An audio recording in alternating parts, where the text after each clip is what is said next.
कांग्रेस का कोई भी कार्यक्रम हो और विवाद ना हो, विवाद शहर में चर्चा का विषय ना बने, यह संभव ही नहीं। राहुल गांधी की यात्रा अपने से पहले ही बीते 24 घंटों में शहर में दो ऐसे वाक्य नजर आए।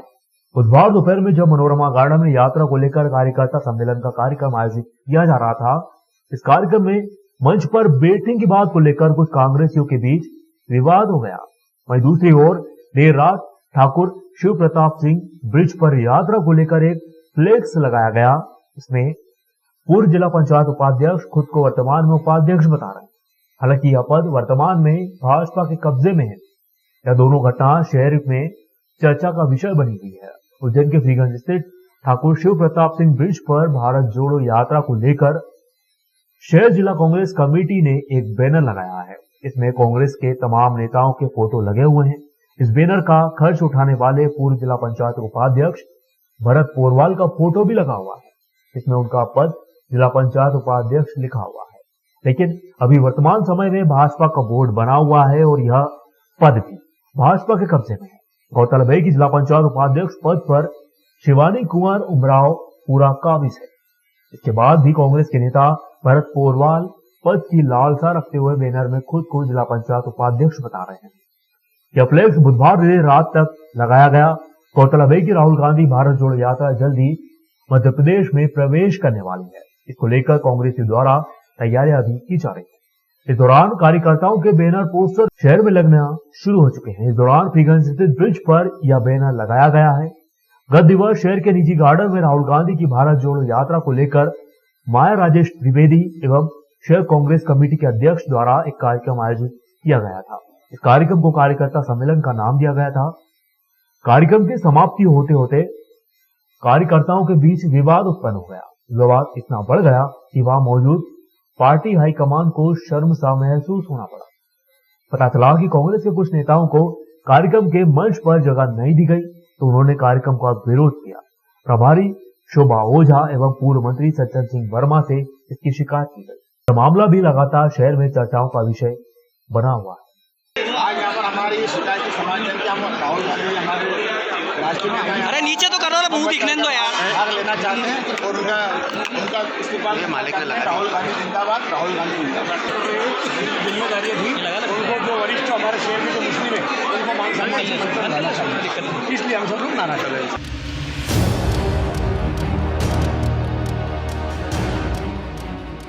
आड़ीगाड़ी मेडिकल कॉलेज में बुधवार शाम को उस वक्त हंगामे की स्थिति बन गई जब एक पिता ने बच्चा बदलने का आरोप लगा दिया।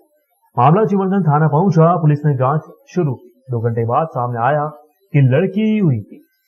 चिमनगंज थाने के एसआई सचिन सेंधव ने बताया कि शाम 6 बजे के लगभग मोतीनगर में रहने वाला विजय डाबी थाने आया था। उसने बताया कि 11 नवंबर को आड़ीगाड़ी मेडिकल कॉलेज में उसकी पत्नी अनीता ने बेटे को जन्म दिया था। तबीयत ठीक नहीं होने पर डॉक्टरों ने आईसीयू में उसे भर्ती कर दिया। अनीता का भी स्वास्थ्य ठीक नहीं था, वह दूसरे वार्ड में भर्ती थी। वह बेटे को दूध पिलाने पहुंची आईसीयू में, जहां उसे लड़की थमा दी गई। विजय ने आड़ीगाड़ी प्रबंधन पर बच्चा बदलने का आरोप लगाया। मामले में शिकायती आवेदन देकर जांच शुरू की गई। मेडिकल कॉलेज पहुंचकर प्रबंधन से चर्चा की गई और दस्तावेज देखे गए। प्रबंधन का कहना था कि 11 नवंबर को 3 डिलीवरी हुई थी। तीनों परिवार में बेटियों का ही जन्म हुआ था। अनीता ने बेटी को ही जन्म दिया था। प्रबंधन ने दस्तावेजों के साथ डिलीवरी के बाद लिए गए फोटोग्राफ एवं नवजात बालिका के फुटप्रिंट्स दिखाए। 2 घंटे की जांच के बाद स्पष्ट हो पाया कि वह विजय डाबी के यहाँ लड़की का ही जन्म हुआ था। लड़का होने की बात सही नहीं पाई गई। सास ने कहा था कि लड़का हुआ है। विजय डाबी ने बताया कि उसके यहाँ पहले 2 बेटियों का जन्म हो चुका है। तीसरी डिलीवरी होने के बाद अनीता की मां ने उसे बताया था कि बेटा हुआ था, उसने देखा ही नहीं था। डिलीवरी के बाद मां बेटे दोनों की ही तबीयत ठीक नहीं थी, इसीलिए अलग अलग उन्हें रखा गया। सास की बात सुनकर उसे लगा था कि अब की बार बेटे का जन्म हुआ है। पुलिस जांच एवं दस्तावेजों के बाद उसने मान लिया कि बेटी ही जन्मी थी।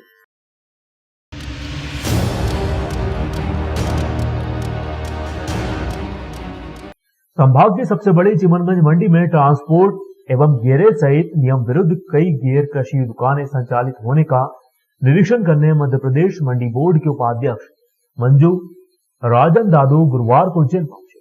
दैनिक अवंतिका ने जब उनसे सवाल किया तो मंडी में कई गैर कृषि दुकानें भी चल रही थी, तो उन्होंने कहा कि मैं उसी का तो निरीक्षण करने आई हूँ ताकि कार्रवाई हो।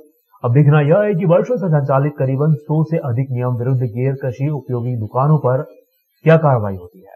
इसके पूर्व भी मंडी बोर्ड द्वारा कई बार कार्रवाई की बात कही गई, लेकिन आज तक तो कोई कार्रवाई नहीं हुई है। उन्होंने बताया कि कुछ वेयर हाउस व गोडाउन है जिनमें किसानों का माल रखा हुआ है, उन्होंने कुछ वर्षों से उसका शुल्क अदा नहीं किया है, तो आज हम पहला नोटिस जारी कर रहे हैं। उन्होंने बताया कि मंडी बोर्ड उपाध्यक्ष होने के नाते मेरा फर्ज बनता है कि मैं प्रदेश की हर मंडी में पहुंचूं, वहां की समस्याएं पूछूं, जो भी कमी है उसे दूर करने का प्रयास करूं। हम एक व्यवस्थित मंडी का निर्माण करना चाहते हैं। हमारे प्रधानमंत्री व मुख्यमंत्री का सपना है कि किसानों की आय को दुगनी किया जाए। हम किसानों से संबंधित वे सभी कार्य करना चाहते हैं।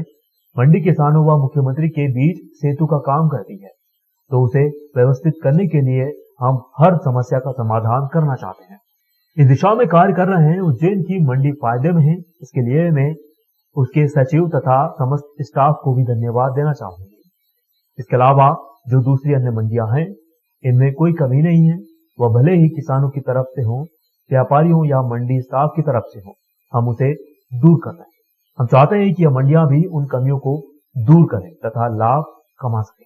मंडी बोर्ड की उपाध्यक्ष मंजू राजन दादू ने मंडी कार्यालय में एक बैठक भी ली और वहां की जानकारी लेते हुए समीक्षा भी की। मंडी बोर्ड उपाध्यक्ष होने के नाते मेरा फर्ज बनता है कि मैं हर मंडी जाके विजिट करूं, वहाँ की जो भी समस्या है उसको मैं उनसे भी जाके पूछूं, अवगत कराऊं, क्या हम कमी पेशी जो भी है उसको दूर करके एक व्यवस्थित मंडी का निर्माण करना चाहते हैं कि कभी मंडी बोर्ड एक किसानों से रिलेटेड किसानों की आय को दुगनी करना, जो हमारे आदरणीय मुख्यमंत्री जी का सपना है, हमारे प्रधानमंत्री जी का सपना है, और एक मंडी है जो उन दोनों के बीच में एक चेन का काम करती है, तो हम उसको व्यवस्थित करने के लिए हर जगह की समस्या को सुनकर उसका समाधान करने के लिए हर मंडी का विजिट करते हैं। कई जैसे फातिमा भी चल रही है, उनके लिए क्या उपाय किए जा रहे हैं? मंडी यहाँ उज्जैन में तो फायदे में नहीं, उज्जैन उनको मैं धन्यवाद देना चाहूँगी, उनके सचिव साहब को भी और पूरे स्टाफ को भी, कि अपना जो उज्जैन मंडी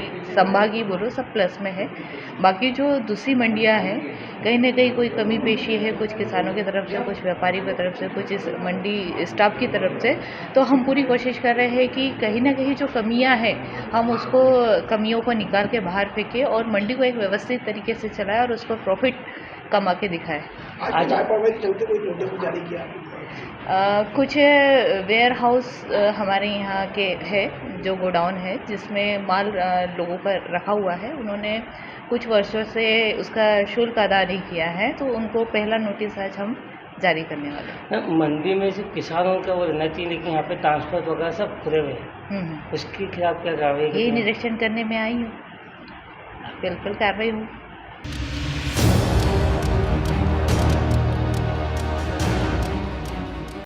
उज्जैन के आगर रोड स्थित कृषि उपज मंडी में बने खाद केंद्र पर किसान 3 दिन से खाद खरीदने के लिए खड़े हुए हैं, लेकिन उनका नंबर आज तक नहीं आया। गौरतलब है कि गेहूं की फसल में यूरिया खाद की आवश्यकता होती है। इसी दौरान किसान लगातार खाद खरीदने के लिए केंद्र पर पहुंच रहे हैं, लेकिन उन्हें खाद उपलब्ध नहीं हो पा रहा, जिससे उन्हें कई परेशानियों का सामना भी करना पड़ रहा है। जिले के ग्रामीण क्षेत्र से आए किसानों ने जानकारी देते हुए बताया कि लगभग 3 दिनों से लाइन में लगे हुए हैं, लेकिन अभी तक खाद नहीं मिला है। टोकन लेने के बावजूद भी खाद केंद्र संचालकों द्वारा खाद उपलब्ध नहीं करवाया जा रहा। बजे इन्होंने यहाँ से बंद कर दिया, भगा दिया किसानों को जो नंबर है, जिसके बाद में यहाँ से इन्होंने 7 बजे फिर एक खुला और 7 बजे से 9 बजे तक इन्होंने खाद फिर बांटा। रात में मतलब पूरी तरह से यहाँ कालाबाजारी हो रही है। किन लोगों को बात है? किसानों का, ये किसान लोग हैं जो पैसे ज्यादा देते हैं, जो 500-400 रुपए ज्यादा बढ़ा के देते हैं किसान। तो कल हमारे को टोकन लगा, तो 40 आदमी की जो लाइन लगी थी, आगे होकर पीछे में लगा था, तो टोकन मिला हमारा 241 का। अल्ट्रा सट्टा टोकन ने बांट दिया। इसके बाद में बोला जाओ, अब आपका नंबर आएगा जब आना। बिल्कुल जाएंगे, हम जाएंगे। हम बाजार में घूमे आए, देखे तो हमने फिर लाइन लगा ली डबल में। किसानों की डबल लाइन लगा दी, 3 लाइन लग रही। तो मैं ना गेट के पास में आ गया खातर मिलने का, मेरा नंबर आया और पुलिस आई और भगा दिया। बोला ऐसा करो 151 से 52 तक आज ही मिलेगा और एक बाद में कल मिलेगा, अब जाओ घर। लेकिन कल हमारे को बेड पे 2 नंबर में वो खड़ा था, वहाँ से मेरे को भगा दिया। अधिकारी आए, जो यहाँ एसपी है वो क्या वो आए, हाँ उन्होंने भगा दिए कि सबको सुबह नंबर देंगे, जैसे नंबर बोलेंगे इससे आपको खाद मिलेगा। हम वहाँ गए अभी तो बोल रहे कि जो लाइन में लगाना है आप ही व्यवस्था भंग कर रहे हो, किसानी व्यवस्था भंग कर रहे हो। ऐसा हमने कोई सोचा नहीं है कि हम व्यवस्था भंग करें।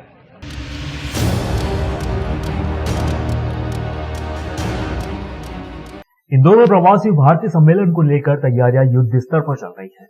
प्रधानमंत्री नरेंद्र मोदी ने इंडोनेशिया में आयोजन को लेकर इंदौर की तारीफ करते हुए सभी को आमंत्रित भी किया है। इसके बाद से यह आयोजन शहर की प्रतिष्ठा से भी जुड़ा हुआ है। महापौर पुष्यमित्र भार्गव व निगम आयुक्त प्रतिभा पाल ने भी प्रवासी भारतीय सम्मेलन से जुड़ी तैयारियों को लेकर कई स्थानों का निरीक्षण भी किया है।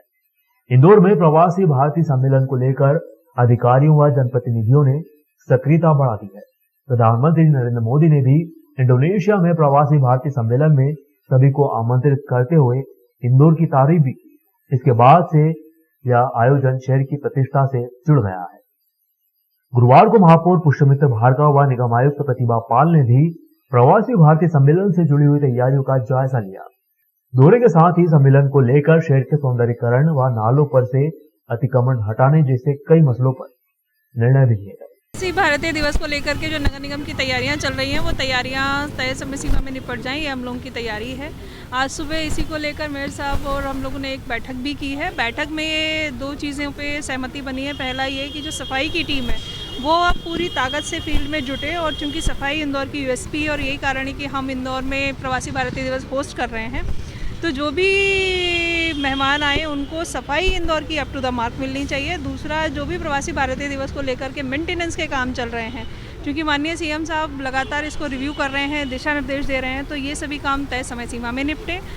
शहर ऐसा दिखे जो वेलकमिंग हो, जो लोगों को होस्ट करता हुआ नज़र आए, इसकी तैयारियां हम लोग कर रहे हैं, जिसमें इंफ्रास्ट्रक्चर एक पॉइंट है। उसके अलावा जो शहर के मेजर टूरिस्ट डेस्टिनेशन है उनके हम लोगों ने हेरिटेज वॉक और शाम की वॉक प्लान की हुई हैं। उन हेरिटेज वाले प्लेसेस पे लोगों को कल्चरल परफॉर्मेंसेस लाइव मिले, उसके लिए हम लोगों ने कलाकारों का चयन करना स्मार्ट सिटी की टीम के माध्यम से शुरू किया है। और पूरे भारत के लिए गौरव का विषय है कि इस बार का प्रवासी भारतीय दिवस का बड़ा सम्मेलन इंदौर में होने वाला है। हम सब के हिंदुस्तानी भाई जो विदेशों में रहकर देश के लिए काम कर रहे हैं वो 9 जनवरी को इंदौर में अप्रवासी भारतीय सम्मेलन के लिए आने वाले हैं। अतिथि देवो भव के भाव से उनका स्वागत हो, वो सम्मेलन अपनी ऊंचाइयों को और अपने सफलता को प्राप्त करे। और माननीय मुख्यमंत्री श्री शिवराज सिंह जी चौहान ने भी हम सबको आह्वान किया है कि इंदौर भव्य तरीके से इसका आयोजन करे। उसी की तैयारियों का हमने निरीक्षण किया है। जहाँ कहीं रोडों का ब्यूटिफिकेशन होना है, नालों पे जो अतिक्रमण है उसको हटाना है, जितना सौंदर्यीकरण करके अच्छे से अच्छे तरीके से इंदौर को अंतर्राष्ट्रीय स्तर पर पटल पर दिखाने के लिए काम युद्ध गति पर जारी हैं। जो जो रुकावटें हैं उनको देखने और दूर करवाने के लिए ये दौरा हमने किया है। और पूरे रूट पर पूरे इंदौर शहर में क्या क्या काम होने हैं, क्या सुंदरता के काम होने हैं, उस पूरी टीम के साथ, चाहे वो नाले के पास ट्रेंचिंग वॉल बनाने का हो, ब्लॉक्स लगाने का हो, रोड चौड़ीकरण का हो, डिवाइडर बनाने का हो, सोलर सेटअप्स बनाने का हो, ये सब काम 15 दिसंबर तक पूरे हो जाएंगे। और उसी गति से काम करने के लिए अभी सभी को निर्देश भी दिए हैं। माननीय मुख्यमंत्री जी भी इसकी पूरी मॉनिटरिंग कर रहे हैं। उनके दिशा निर्देशन में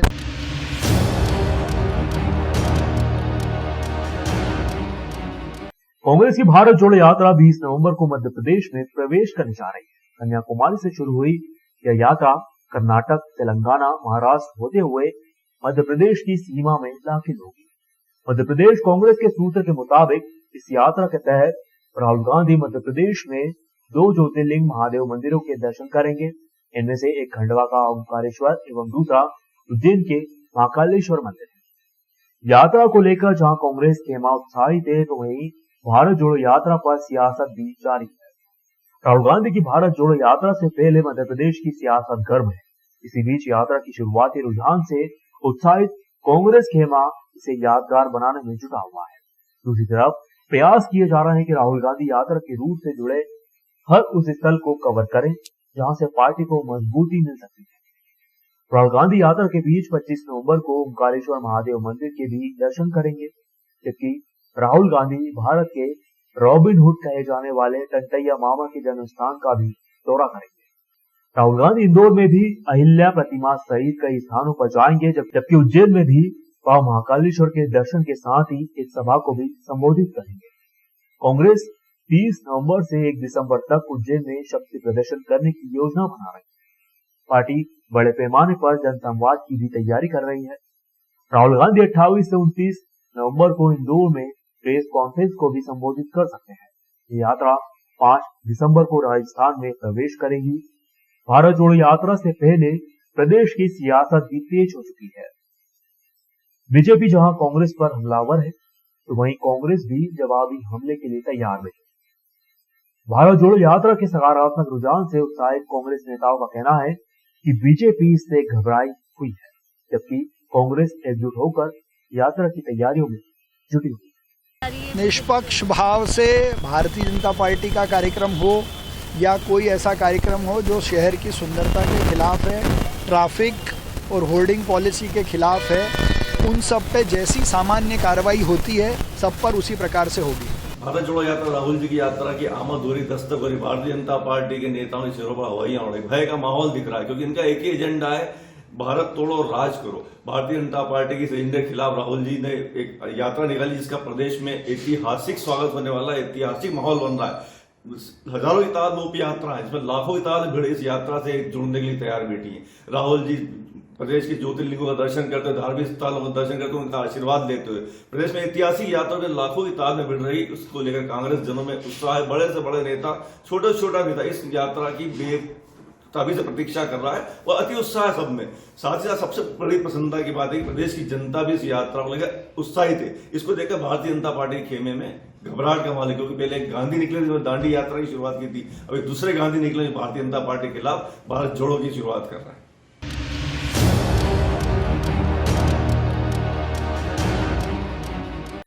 पर्वों के बीच वैवाहिक आयोजन के माहौल ने बाजारों की रौनक बढ़ा दी है। बात इंदौर की करें तो यहाँ के बाजारों में शादी सहित अन्य मांगलिक आयोजन की खरीदारी जोरों पर है। करीब 2 सालों बाद राजस्थान व गुजरात से भी कपड़ों की नई वैरायटी आई हुई है, जो ग्राहकों को भी आकर्षित कर रही है। इंदौर में शादियों की धूम है। वैसे शुक्र तारे का उदय 22 नवंबर को होगा, लेकिन शहर में देव उठनी 11 के बाद से मांगलिक आयोजनों का दौर शुरू हो गया था। इसका असर बाजारों की रौनक पर साफ तौर पर दिखाई दे रहा है। बात शहर के मध्य क्षेत्र के व्यवसाय की बात करें तो यहाँ कपड़ा बाजार में उठाव दिखाई दे रहा है। करवा चौथ एवं दीपावली के समय से ही बाजारों में खरीदारी तेज हो चुकी थी, जिसे देव उठनी 11 के बाद पंख लग गए। इन दिनों कपड़ा बाजार में सुबह से ही ग्राहकों की आवाजाही शुरू हो जाती है, जिससे व्यापारी वर्ग में भी राहत की सांस ली है। वहीं वैवाहिक सीजन के लिए इस साल अलग अलग वैरायटी भी भरमार है। राजस्थान व गुजरात से भी कई नई वैरायटी यहाँ पर पहुंची है। गांजा सिल्क किसान साड़ी व ब्लाउज का कंबाइंड सेट डिमांड में बना हुआ है। आजकल के जो दौर चल रहे हैं ना, सिंथेटिक के अलावा आजकल और गंजा सिल्क की वैरायटियाँ बहुत चल रही है, और स्टिच ब्लाउज की साड़ियाँ का भी बहुत चलन आया है, जिसमें स्टिच ब्लाउज साड़ियाँ अटैच आ रही है, साड़ियाँ उनका भी चलन बहुत बड़ा है, और बनारसी साड़ियों का भी लुक बहुत बड़ा है। चंदेरी बनारसी साड़ियों के भी लुक बहुत एक से एक आए। और गंजा सिल्क की साड़ियाँ आपको प्योर ये जयपुर की साड़ियाँ हैं, और जयपुर का इस बार स्टॉक बहुत बढ़िया रहा है। जयपुर का कलेक्शन बहुत मार्केट में अच्छे से चल रहा है, और सूरत का भी नए कलेक्शन अभी आना चालू हो गए। सबसे बड़ी बात तो शुरुआत बहुत अच्छी हुई करवा चौथ के बाद फिर इतना बढ़िया माहौल बना, और फिर दिवाली के समय भी व्यापार में बढ़ोतरी बढ़ती चली गई है। फिर ब्याह शादी का लगन सारा चला, उसमें भी व्यापार में अच्छा रहा। जो रुकी हुई चीज़ें थी, जो लगन सारा चालू हो गई, उस हिसाब से अब व्यापार में बहुत अच्छा लगा, और चीज़ें भी बहुत अच्छी, बाहर के कस्टमर भी बहुत आ रहे हैं। तो सबसे बड़ी बात क्या है कि बेनिफिट क्या है ग्राहकों का वैरायटियों के मामले में। यह शहर में जब लगन सराह शुरू हुई ना, अब हमारे को कुछ लग रहा है कि कुछ राहत मिली हमारे को।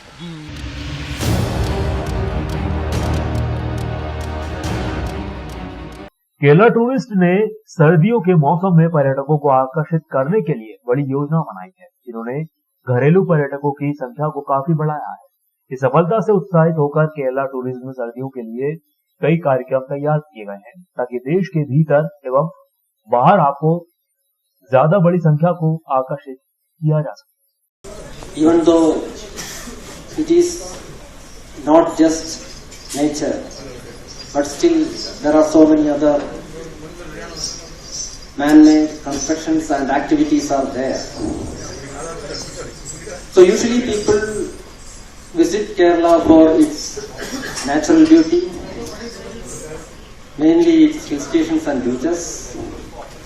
So now the popular destinations are in the southern part of Kerala, and now we are exploring the northern tourist destinations of Kerala also.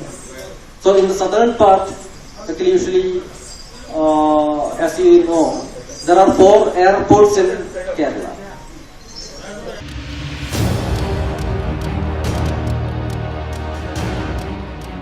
सुथनेनगर की बेटी के साथ दुष्कर्म करने वाले सभी आरोपियों को गिरफ्तार करने व मकान को ध्वस्त करने गुरुवार को राठौर समाज व समस्त समाज के द्वारा मनकामनेश्वर महादेव मंदिर से रैली निकालकर एसडीएम सोहन कनास को ज्ञापन सौंपा गया। ज्ञापन में बताया गया कि हमारे नगर एवं क्षेत्र की बेटी बहन के साथ कुछ असामाजिक तत्वों के द्वारा दुष्कर्म किया गया। इसके बाद उसका वीडियो बनाकर लंबे समय तक लड़की को ब्लैकमेल किया गया। इसके दोस्तों द्वारा भी दुष्कर्म कराया गया।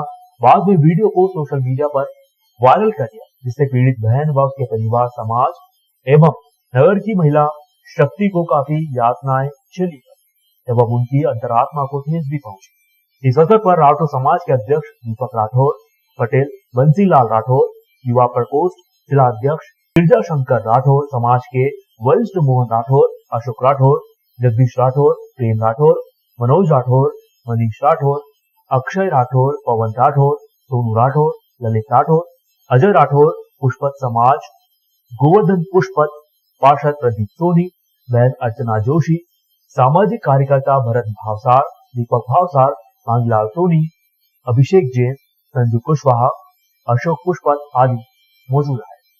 विगत दिनों सुथनेनगर पे कुछ दुष्कर्म का केस दर्ज हुआ है थाने में। उसके संबंध में आज राठौर समाज ने मेरे कार्यालय में आकर के ज्ञापन दिया है। जो भी वाजिब कार्रवाई होगी, जो भी कानूनी कार्रवाई होगी, वो पूरी की जाएगी।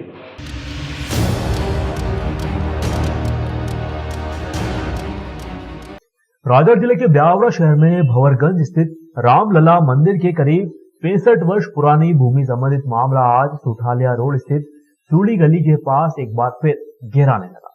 रामलला मंदिर की संपत्ति किसी भी व्यक्ति के निजी नाम पर नहीं हो सकती है। उक्त मंदिर की भूमि दुकान वर्तमान में खाली पड़ी है।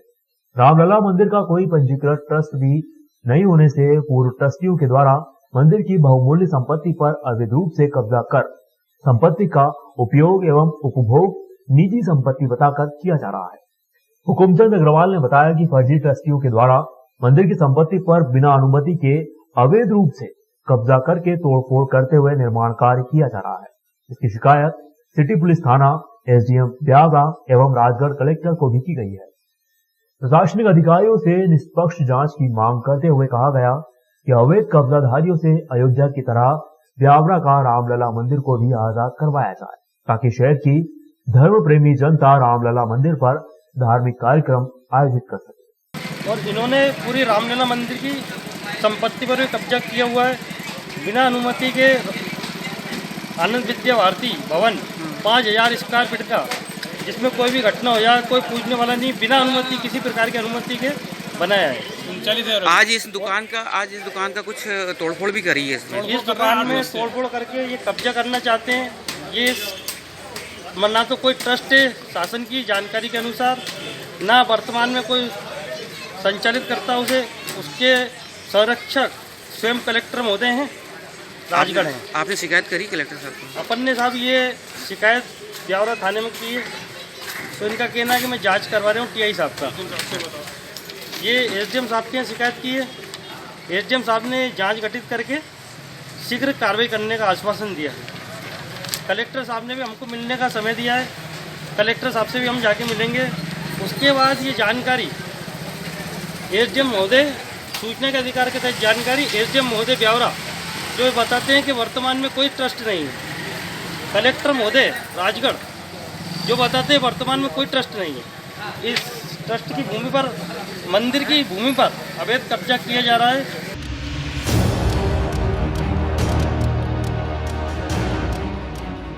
राजगढ़ जिले के सुठालिया थाना अंतर्गत अज्ञात व्यक्ति फरियादी की 16 वर्षीय नाबालिग पुत्री को बहला फुसलाकर भगा ले गया। फरियादी की रिपोर्ट पर सुठालिया पुलिस ने अपराध क्रमांक 351/22 धारा 363 का पंजीबद्ध कर विवेचना में लिया। मामले की गंभीरता को देखते हुए वरिष्ठ पुलिस प्रशासनिक अधिकारियों द्वारा अपहृता नाबालिग बालिकाओं की तत्काल ढूंढने हेतु निर्देशित किया गया। थाना प्रभारी उप निरीक्षक रजनीश सिरोठिया के नेतृत्व में टीम गठित कर नाबालिग बालिका की खोज शुरू की। नाबालिग बालिका को उदयपुर राजस्थान से आरोपी विशाल अहिरवाल के कब्जे से छुड़ा लिया गया। सुठालिया लेकर आए अपहृता से महिला उप निरीक्षक मोनिका राय थाना राजगढ़ द्वारा पूछताछ कर कथन लिए गए। इनके आधार पर प्रकरण में धारा 366, 376(2) एन 5/6 पॉस्को एक्ट का इजाफा किया गया। आरोपी को गिरफ्तार कर न्यायालय में पेश कर जिला जेल राजगढ़ भेज दिया गया। दिनांक 22/10/2022 को सेमलापार निवासी एक व्यक्ति आते हैं। वो बताया कि थाने पे आके मेरी नाबालिग लड़की को पास में रहने वाले विशाल वर्मा निवासी सेमलापार बहला फुसलाकर भगा ले गए, जिसके संबंधित स्थानों पर दबिश देकर कल दिनांक 14/10/2022 को उदयपुर राजस्थान से आरोपी को गिरफ्तार किया गया। वह लड़की को उसके कब्जे से दस्तयाब कर थाने लेकर आए। आज आरोपी को न्यायालय पेश किया गया।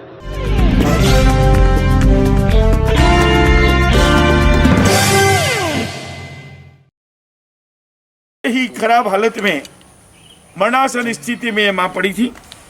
ऐसी माँ की सेवा करके भगवान महावीर की उस वाणी को सार्थकता सेवाधाम दे रहा है। भगवान महावीर ने कहा है कि जिसने दुखियों को जाना उसने मुझे पहचाना। आज हमारे बीच जैन समाज के गौरव श्री पारस जी कटारिया हमारे साथ उपस्थित हैं। नमो अरिहंताणम नमो सिद्धाणम नमो आयरियाणम। और ये बहन जो उड़ीसा की है, उस अपने नन्हे बच्चे के साथ जिला प्रशासन के माध्यम से सेवाधाम पहुंची है।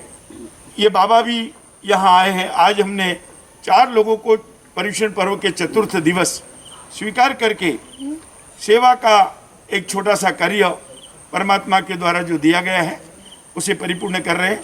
आप सब लोगों से विनती है कि आप सेवाधाम के उत्थान में, विकास में, विस्तार में हर प्रकार से आप जुड़े, यहाँ आए, यहाँ के कार्यों को देखें और इसको आगे बढ़ाने में यथाशक्ति सहयोगी बने। जय जिनेंद्र। हमसे